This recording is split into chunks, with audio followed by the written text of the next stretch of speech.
نبی مکرم کی دعا. انہوں نے مولا علی اور جناب زہرا کے عقد کے موقع پہ دعا کی تھی, یا اللہ ان دونوں کی نسل میں ایسے لوگ مجھے عطا کر کہ ساری انسانیت ان کی طرف رجوع کرے.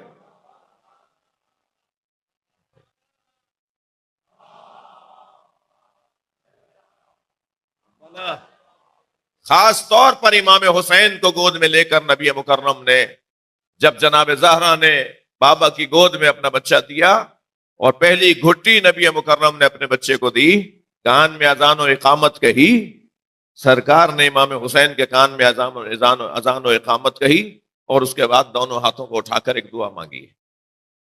یہ اتنا بڑا مجمع, لوگ حیران پریشان ششدر ہیں کہ اس ملک میں اتنے شیعہ رہتے ہیں.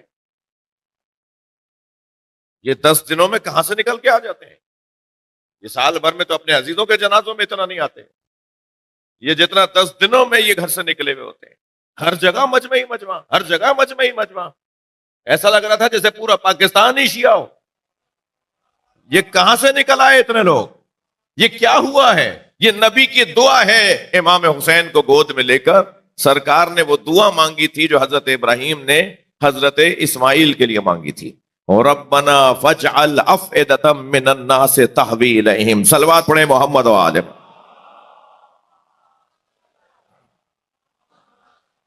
اے اللہ لوگوں کے دلوں کو میرے حسین کی طرف موڑ دے. لہذا عزاداری میں صرف شیعہ نہیں ہوتے, عزاداری میں صرف شیعہ نہیں ہوتے, ایک بڑی تعداد میں غیر شیعہ, حتی غیر مسلم. بلکہ اگر معرفت کی نگاہوں سے دیکھا جائے تو ان ایام کے اندر وہ فرشتے بھی شامل ہوتے ہیں, وہ اجنہ بھی شامل ہوتے ہیں,